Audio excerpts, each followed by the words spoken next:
Hi, I just completed my today's 10-kilometer jog. It was my 276th day. My day one of 10-kilometer jog was on 14th of July last year, and today it's 31st of May. So I've successfully completed 10 months of 10-kilometer jog. Not all days of the week, just weekly 6 days. So during this period, when people see me and when they see me losing weight, one of the common questions I get is that if I followed any specific diet. So I'm going to try to address that question today. Actually, I wanted to shoot the complete video like this, but it turned out to be a lengthy one, and I'm already full of sweat and my throat is dry. I didn't want to look like this in front of you for such a long time. So I decided to freshen up and then get back to you on what I've got to say related to diet based on what I've seen and experienced.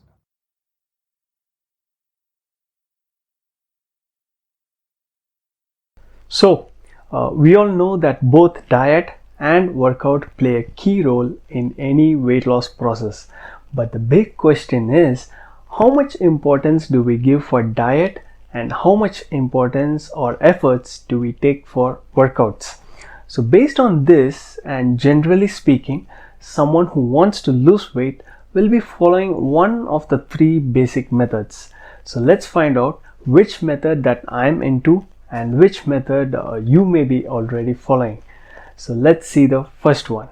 In this method, maximum importance, or approximately 90% of importance, is given for diet and 10% of importance for workouts. Best examples of people in this group are the ones who get into some kind of membership or subscription with professional trainers or nutritionists, and they get themselves a very good diet plan. And I got to know someone who was promised great results, and he went for it and he took the package. And I was like, okay, I'm going 10-kilometer jog daily, and the other person with just a diet plan, no way it could produce better results. But I was informed that the diet plan is very customized and it is prepared based on the person's age, height, weight, medical history, current medical condition, and all sorts of things. And after a detailed analysis, they prepare the diet. And it's so customized that they even ask the person's choice of food or what's their favorite food, so that they'll have no trouble following that diet. So I got more curious and I began to watch him closely. And to my surprise, in just like 1 to 2 months, I could see notable changes in that person. The rate of weight loss is so fast.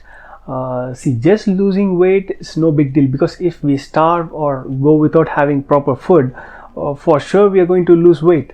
But that's not a healthy way, and we are going to lose energy and look weak. But in this case, what impressed me the most was that the person's physique, the muscular aspect of the body, also got into a great shape. So I asked him if he followed any workout, and he said yes, they follow like a muscle targeted workout. They plan a day and call it, for example, leg day, and all workouts are focused on leg on that day. Likewise, another day for chest, abs, arms, and so on. See, but for me, someone who's doing daily 10-kilometer, I wouldn't call those workouts too difficult or even moderate. They are mild workouts, but with professional trainers. So great diet plan, muscle targeted workouts, and very quick results within just 1 or 2 months. So this method looks great. But if you ask me if there's any catch, yes, it's for a price. When I say price, it's a literal money value. Apart from that, is there any other catch? Well, I'll come to that in a moment. But for now, let's move on to the second method. In this method, equal importance is given to diet and workout. They follow a generic diet plan of their choice, like high protein, low in carbs, lots of vegetables, fruits, only homemade food, no outside food. They may follow different types of fasting, like intermittent fasting, just one meal a day diet, and so many other types. and in parallel they do regular workouts like walking, jogging, gym workouts. So even they lose weight and get pretty good results. But what's the rate of weight loss? It may not be as fast as we saw in the first method, which was just 1 to 2 months. But in this second method, it's going to take quite longer than that, maybe 6 to 7 months of restricted diet and regular workouts. Amazing changes can be seen. And if you ask me if there's any catch in this method, I wouldn't say it's a catch, because it's something good they follow, a good diet and workout. But I'll come to that in a moment, for whom I think this method is most suitable for. So let's move on to the last method. So by now you would have guessed that I'm into this group, giving maximum importance for workout and just 10% importance for diet. So I'm going to share that 10% of diet related information which I've learned and is helping me a lot. See, I'm the kind of person who likes to have pizza, burgers, soft drinks, ice creams. I'm not encouraging junk foods. Occasional or once a month is not that bad, right? So I enjoy having all these kinds of foods. And for example, if I see a box of biscuit is open, I cannot be at rest until the box gets over. I keep saying to myself, okay, this will be the last bite, this will be the last bite. But only when the box gets over, I can start focusing on other things. Most of all, in particular, I just love having sweets. I'm not much into chocolates, but sweets, our Indian sweets, I just can't resist. And recently, when we got back from vacation, we brought lots of sweets.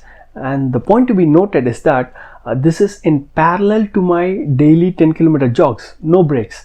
I was running during my vacation, on the day of my flight, 6 days a week, no breaks. And in my mind, okay, I'm running 10 km per day, and how can just these few grams of sweet be harmful? And I have this practice of tracking my body weight on daily basis. So at that period, my body weight was around 79 kg, and the weighing scale daily reading was 79, 78, 79, 80, 81. So I could sense that slight creeping up of weight. It started to bother me a lot. I was like, okay, I'm doing 10 km daily. The weight is not getting reduced. Okay, the weight should be at least maintained, right? But the weight is getting increased. So this is when I realized just a few grams or 100 grams of sweets per day can cause weight gain in spite of 10 km runs. So my first point is to avoid sweet, sugar in any form, because we need to realize how much it affects the body weight. Secondly, when you give 90% of your importance to workout, especially cardio like the one I'm doing, you're going to sweat a lot, get dehydrated, and I'll get so thirsty I can finish 1.5 liters of water just like that right after my jogs. And what's more is you'll feel that thirst naturally at right intervals during the day.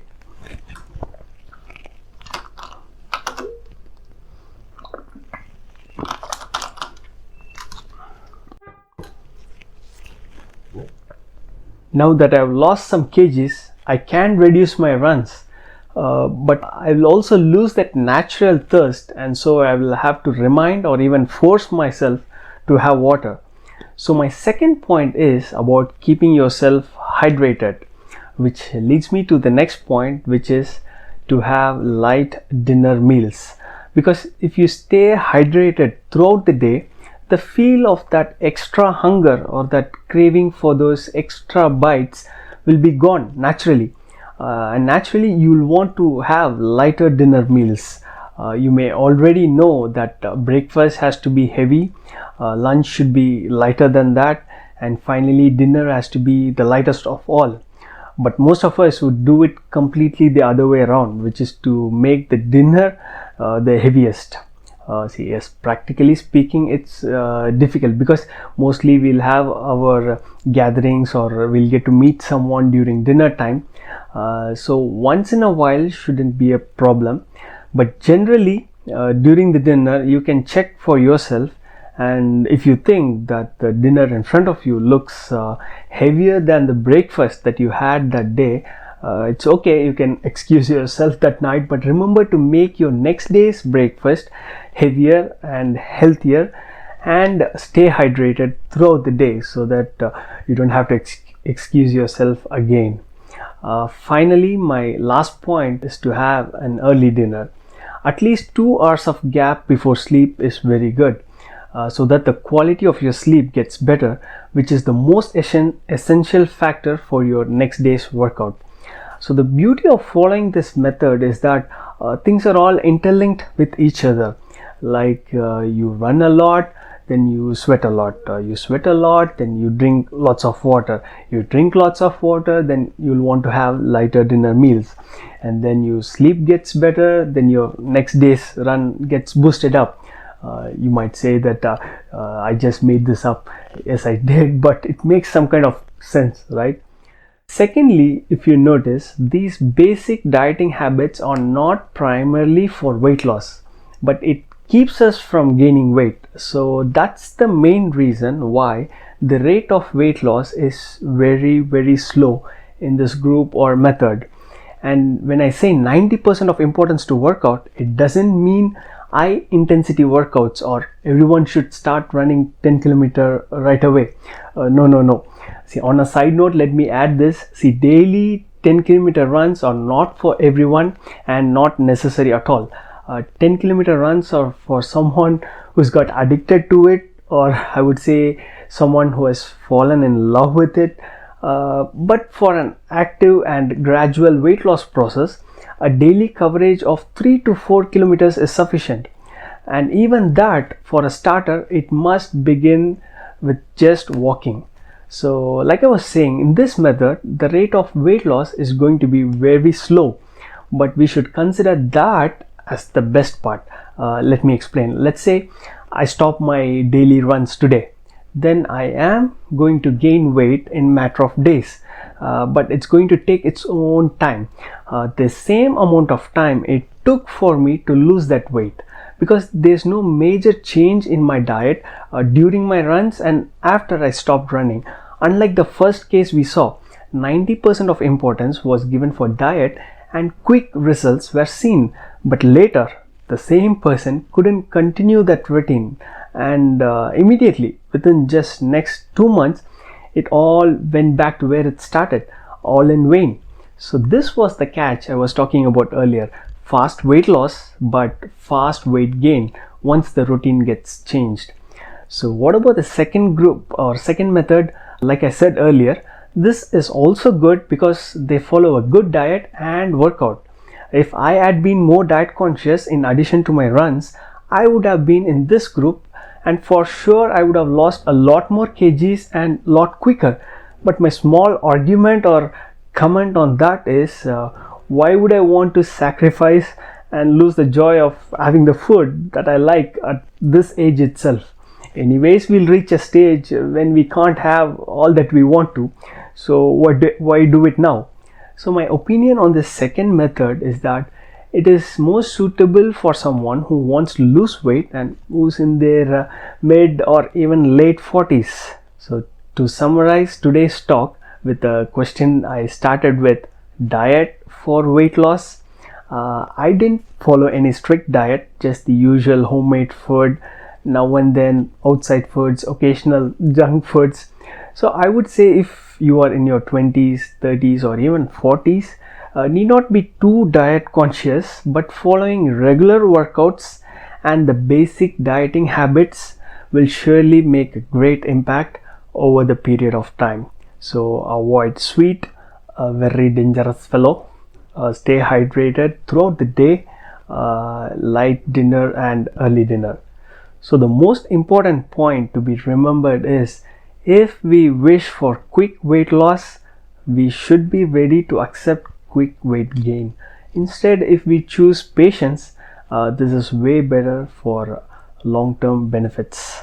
So with this, I'll complete my today's talk. Okay then, take care. Bye.